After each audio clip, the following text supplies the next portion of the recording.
하나님 말씀 찾겠습니다. 사도행전 지금 PPT가 조금 잘못 나온 것 같습니다. 우리 사도행전 성경에 보시면요. 사도행전 28장 16절로 22절 말씀입니다. 그리고 사도행전 28장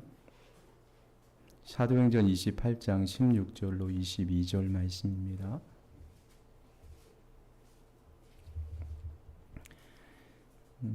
신약성경 237페이지에 있습니다. 사도행전 16장 28장 16절로 22절까지입니다.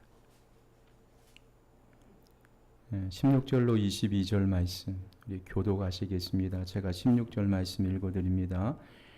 우리가 노마에 들어가니 바울에게는 자기를 지키는 한 군인과 함께 따로 있게 허락하더라.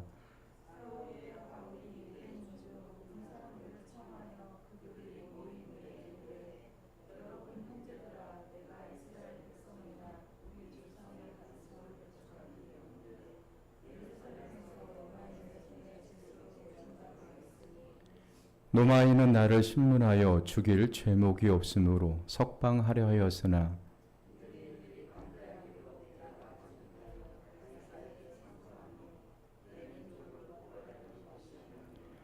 이러므로 너희를 보고 함께 이야기하려고 청하였으니 이스라엘의 소망으로 말미암아 내가 이 쇠사슬에 매인 바 되었노라.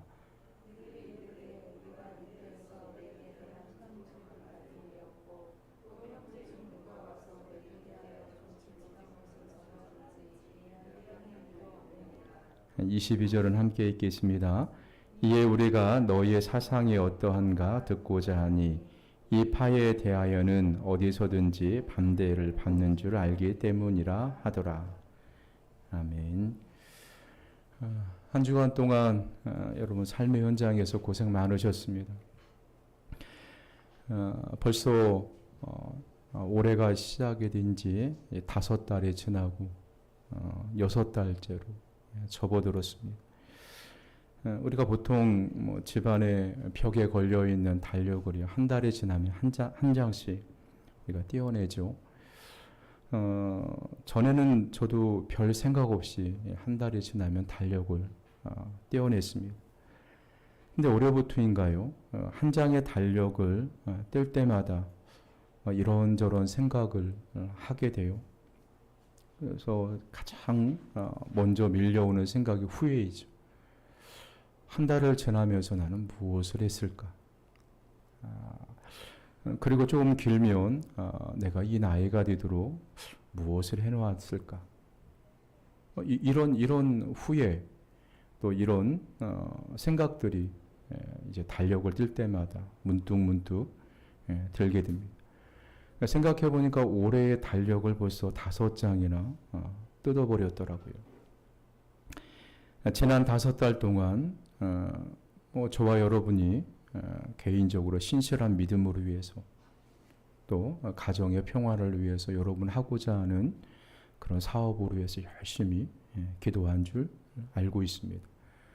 근데 우리가 지난 5달에 우리의 삶을 한번 되돌아보면 우리가 기도한 대로 우리의 환경이 좀 나아졌는가? 아니면 우리가 기도한 대로 우리의 믿음이 좀 신실해졌는가? 이런 생각을 할 때마다요. 그렇지 못하다. 전보다 왜 내 믿음이 이렇게 나약해졌을까? 전보다도 왜 내 믿음이 그렇게 열심히 회복되지 못하고 기도하지 못할까? 이런 생각들이 들게 돼요. 그러니까 지난 5달 동안 우리의 믿음과 삶을 되돌아보는 환경이 별로 호전되지 않은 것처럼 느껴져요. 열심히 기도했는데도 왜 나의 신앙과 삶이 호전되지 않았을까? 그러면 왜 기도를 할까? 기도에도 소용이 없는 것이 아닌가? 우리가 열심히 기도하면 뭔가 좀 변화가 있고 좀 상황이 좀 호전되고 또 신앙이 좀 깊이가 있거나 그러면 기도하기를 잘했다 이렇게 생각이 들 텐데 호전이 되지 않으면 기도에도 소용이 없는 것이 아닌가 이런 생각들이 밀려올 때가 있습니다. 자, 이런 기도에 대해서요. 자, 우리가 회의적인 생각을 들 때마다 오늘 그 사도 바울의 그 일생을 살펴보면 거기에서 우리가 답을 얻게 되는 수가 있는 것을 볼 수가 있습니다. 사도 바울의 선교 여행은요, 그냥 바나바와 사울이 즉흥적으로 자, 우리가 선교 여행을 했으면 좋겠다. 이렇게 해서 즉흥적으로 결정된 문제가 아닙니다. 사도행전 13장 3절 말씀에 보시면요. 자, 바나바와 바울을 그들을 선교사로 보내기 위해서 이 안디옥 교회가 금식을 하면서 또 기도해서 두 사람을 선교사로 파송을 합니다. 그러면은 세 사람이죠. 한 사람은 수행원인 마가 요한을입니다. 근데 이 사람들이요, 안디옥 교회에서 금식을 하면서 기도하면서 이 세 사람을 선교사로 파송했다는 사실입니다. 두 사람이 선교사로 선교 여행을 떠났다고 성경이 기록해주고 있죠. 그리고 바울의 선교 여정 내내요. 그는 줄곧 기도의 사역을 잘 감당했으므로 이는 잘 알고 있습니다. 사도 바울의 서신 성경을 보시면요. 쉬지 말고 기도하라. 쉬지 말고 기도하라. 깨어 있어라. 자, 이런 권면들이 굉장히 많이 있습니다. 그러니까 사도 바울은 말만 그렇게 한 것이 아니라요. 그는 실제로 성도들에게 설교한 대로 성도들을 가르친 대로 그는 쉬지 않고 기도하면서 사명을 감당해 왔음을 우리는 잘 알고 있습니다. 실제로 보시면요. 빌립보 감옥에 갇힌 깊은 밤에도요. 사도행전 16장 25절에 보면요. 한밤중에 바울과 실라가 기도하고 하나님을 찬송하며 제수들이 듣더라 라고 기도했습니다. 자, 우리가 행복할 때는, 기분이 좋을 때는 기도가 절로 잘 나오죠. 근데 우리의 인생에요. 큰 어려움과 곤경에 처했다. 자, 그러면 기도가 잘 나오지를 않습니다. 근데 이 사도 바울은 자신이 복음을 전하다가 감옥에 있을 때도 그가 늘 얘기했듯이 그런 하나님께 기도하고 하나님을 찬송하는 그런 삶을 살았다는 것을 볼 수가 있습니다. 그리고 사도행전 20장 36절에 보시면요. 예루살렘으로 가는 길에 에베소 교회 장로들을 밀레드로 초청을 해서 함께 하나님의 말씀을 나누고 작별 설교를 하고 선착장에서 그들과 함께 뜨겁게 기도하면서 예루살렘으로 향하는 모습을 볼 수가 있어요. 저 때는요, 이 사도 바울이 예루살렘으로 가는 목적이 여러 가지가 있었습니다. 구제원금을 예루살렘 교회에 전달하기 위함도 있었고, 그는 최종적으로 어디로 가려고 했었냐면 로마로 가서 복음을 전하려고 하는 헌대한 계획을 갖고 있었습니다. 이 기도 자리에서 분명히 사도 바울과 에베소 장로님들이 함께 기도하실 때 로마로 가는 길이 평안하게 해달라고, 로마로 가는 길이 평탄하게 해달라고, 순탄하게 해달라고 기도하지 않았겠습니까?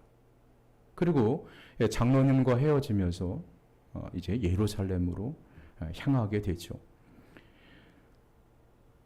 자, 그런데요, 그럼에도 불구하고요, 사도 바울이 쉬지 않고 기도했음에도 불구하고, 자, 고난과 고통이 사도 바울에게 면제되었느냐?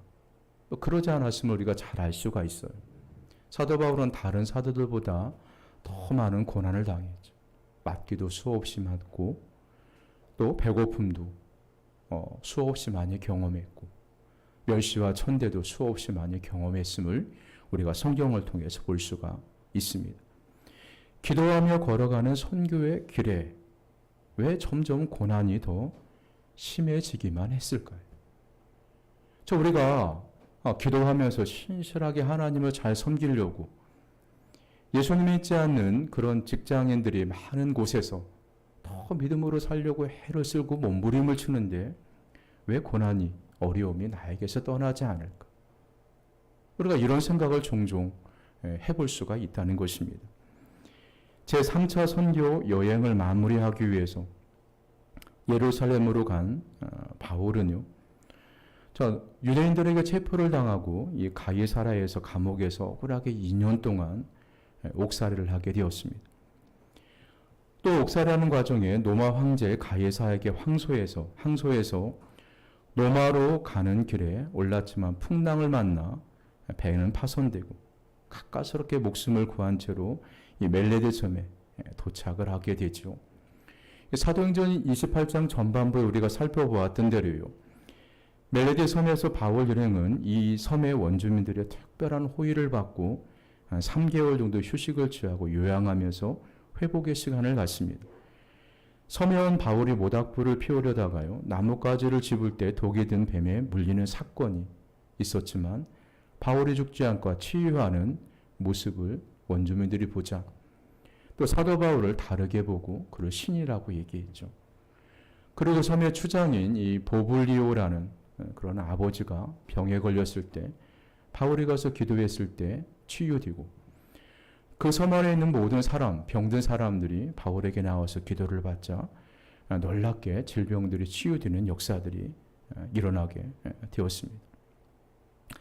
이 멜레데는요. 멜레데 섬은 이탈리아 시실리 남쪽 95km에 위치한 그런 작은 섬이죠. 사도 바울이 멜레데 섬을 떠난 이후에 성경에 더 이상 이 섬에 대한 기록은 없습니다.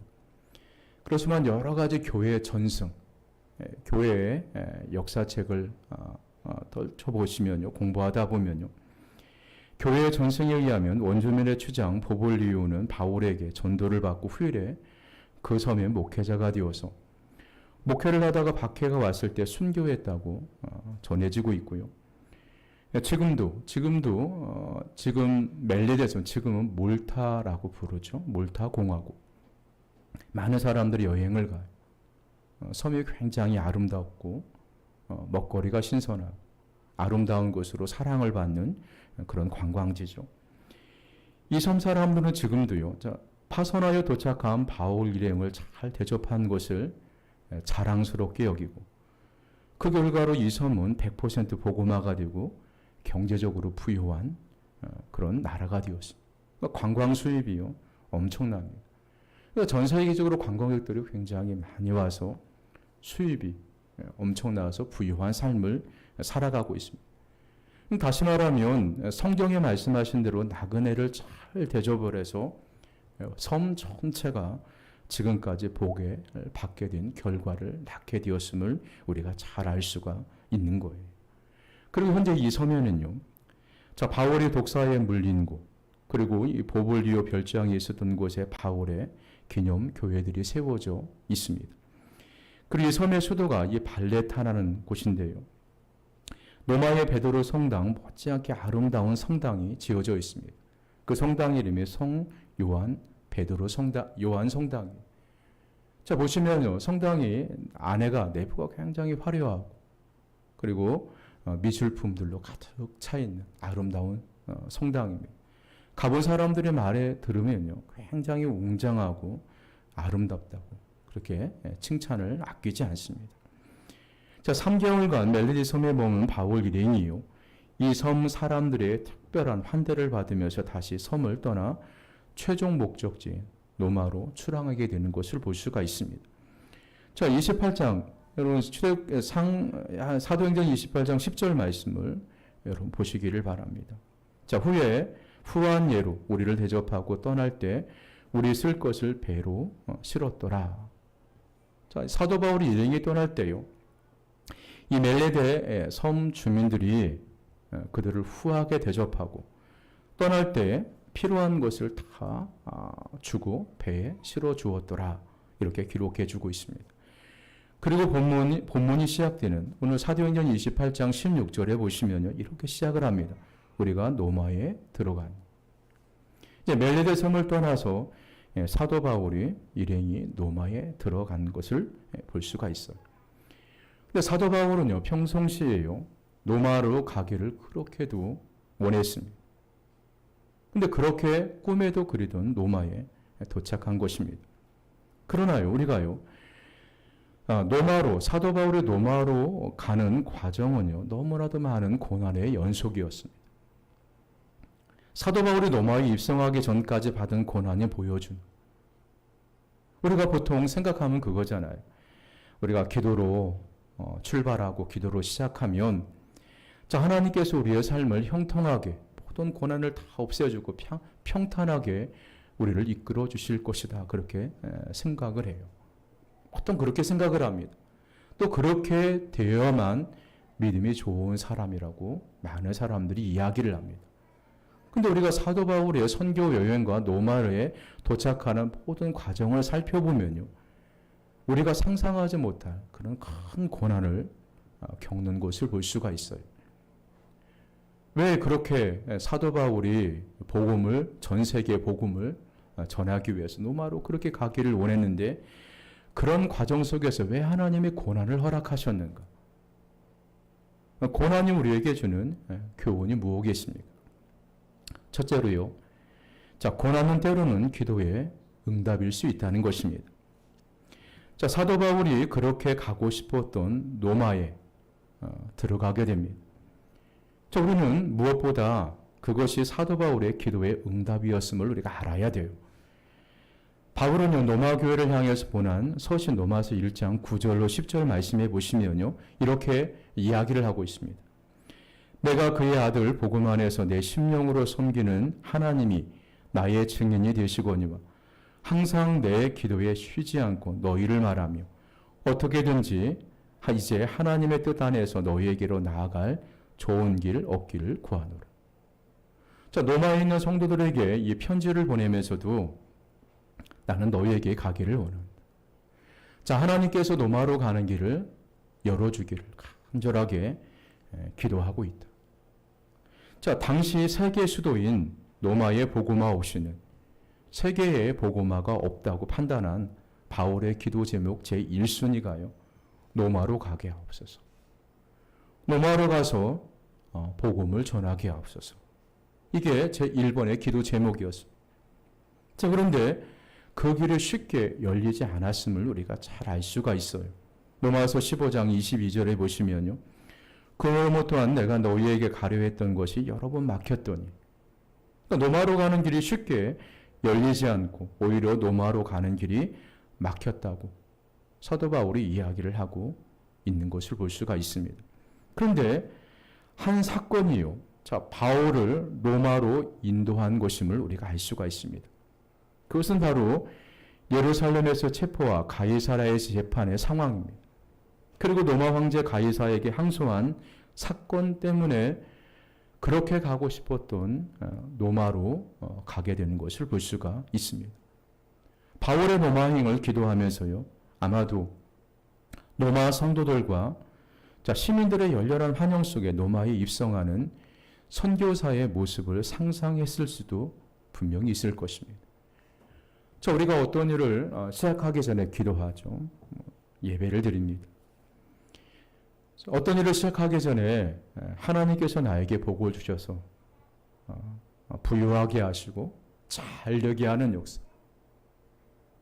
자, 이 일을 통해서 하나님은 나에게 많은 물질을 주실 것이다. 자, 이런 기대감에 부풀러 있습니다. 아마 사도 바울도 분명히요, 자, 자기가 노마를 가기로 해서 그렇게 기도했을 때는 아마 이런 상상을 했을 거예요. 죄수의 몸이 아니라 많은 사람들의, 성도들의 열렬한 환영을 받으며 노마에 입성하기를 상상했을지도 모르겠습니다. 자, 그러나요, 사도 바울의 상상과는 달리 그가 노마에 입성했을 때 그의 신분은 죄수의 신분이었습니다. 그리고 또 노마에 가는 도중에요, 많은 고난을 받는 것을 볼 수가 있어요. 근데 결과적으로 보면요, 이 사도 바울이 노마에 들어가는 것은요, 그가 평상시에 그가 했던 기도의 응답의 결과였음을 알 수가 있는 거예요. 우리들도 보시면요, 내가 기도했던 그런 응답의 결과가 이루어지는 과정이요, 내가 상상한 대로, 내가 생각한 대로 그렇게 되지 않을 수가 있습니다. 나는 화려하게 기도가 응답되는 과정을 경험하고 싶고 상상을 하며 기도하는데, 기도가 이루어지는 과정이요. 수많은 고통이 따라올 수도 있습니다.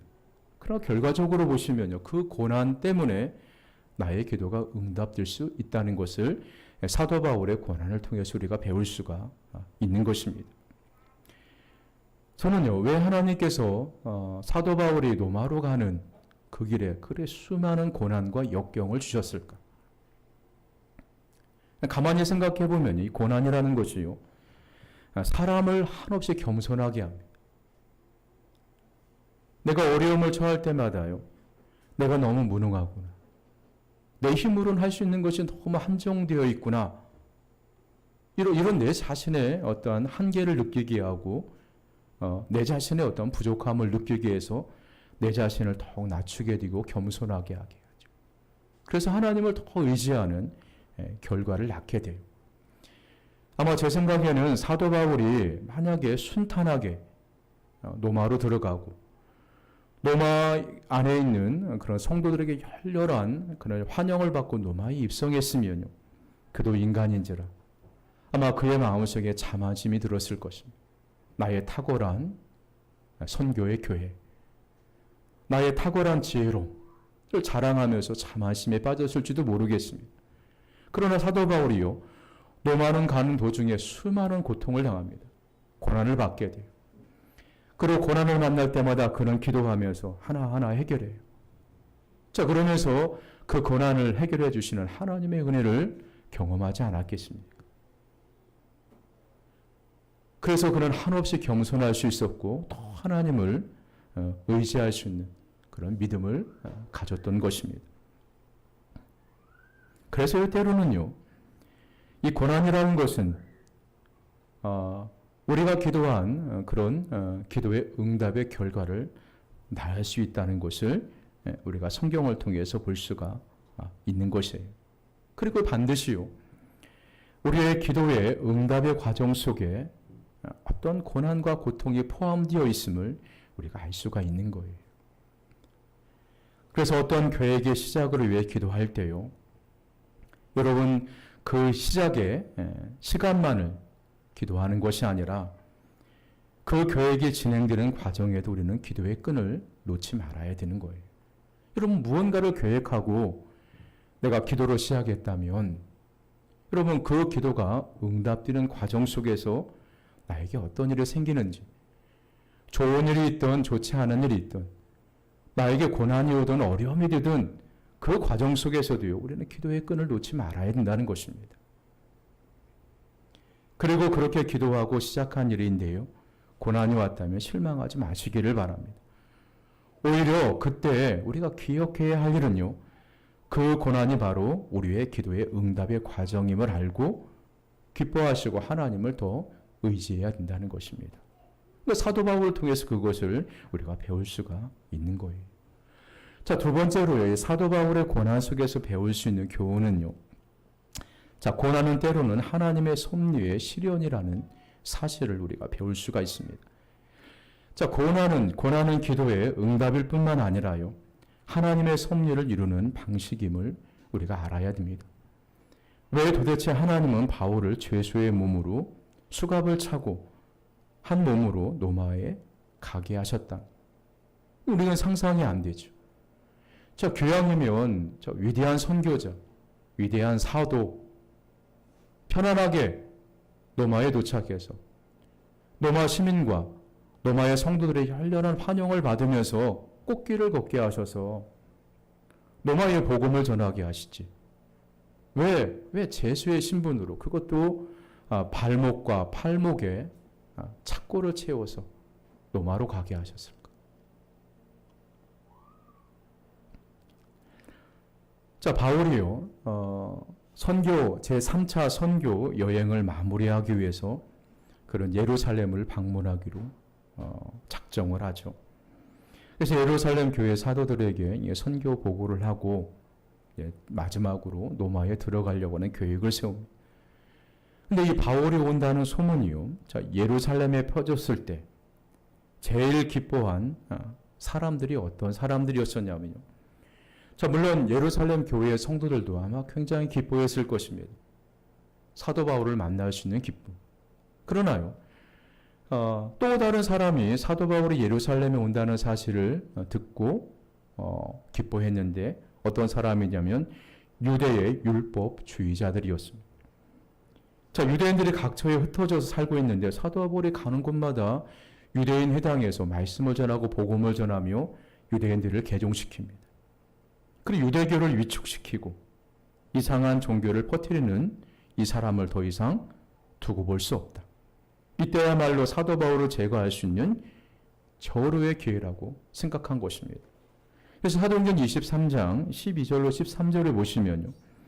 나리샘의 유대인들이 당을 지어 맹세하되 바울을 죽이기 전에는 먹지도 아니하고 마시지도 아니하겠다 하고 이같이 동맹한 자가 40여 명이었더라. 자, 바울을 죽이기를 위해서 동맹하고 바울을 죽이기까지 나는 먹지도 않겠다. 자, 이렇게 동맹한 사람이요. 40명 이상의 자격들이 바울의 목숨을 노리고 있는 상황에서 여러분 사도 바울과 그의 일행들 몇몇 사람들 함께 노마로 출발했다고 여러분 생각해 보시기를 바랍니다. 바울이 무사히 노마에 도착할 수 있었을까요? 물론 믿음이 좋은 사람은 하나님이 지켜주시는데 그깟 자격들이 뭐 이렇게 두렵느냐. 하나님을 분명히 지켜주셨을 것이다. 그렇게 생각할 수도 있습니다. 물론 하나님이 분명히 지켜주었을 것입니다. 자, 그런데요.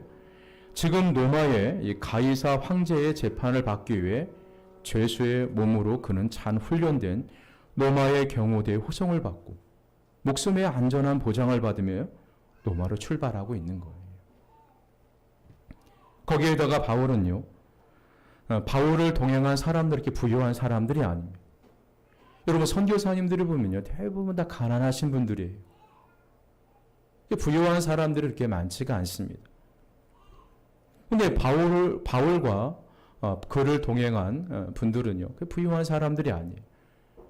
자, 로마까지 가는 배삭이 또 엄청날 거예요. 바울만 간 것이 아니라 바울을 동행한 사람이 몇 분이 계셨는데 몇 사람의 배삭도요. 엄청나게 들었을 거예요. 자, 그런데 로마 황제에게 재판을 받기 위해서 군사들의 호의를 받고 출발하는 바울과 그의 일행들의 배삭은요. 공짜로 가는 거예요. 돈 한 푼 없이 로마에까지 가게 된 것을 볼 수가 있는 거예요. 이런 사실만 봐도요. 자, 하나님의 놀라운 섭리라고 이해하기 않을 수가 없는 거예요. 인간적으로 볼 때는 죄수의 신분으로 갔지만 하나님이 사도 바울을 로마로 가기 위한 무사하게 로마에 들여보내려고 하는 하나님의 놀라운 섭리가 그 안에 숨겨져 있음을 우리는 잘 알 수가 있는 거예요. 그래서 이사야 58장 8절과 9절 말씀해 보시면요.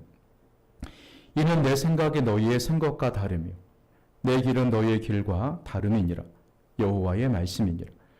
이런 하늘이 땅보다 높음같이 내 길은 너희의 길보다 높으며 내 생각은 너희의 생각보다 높음이니라.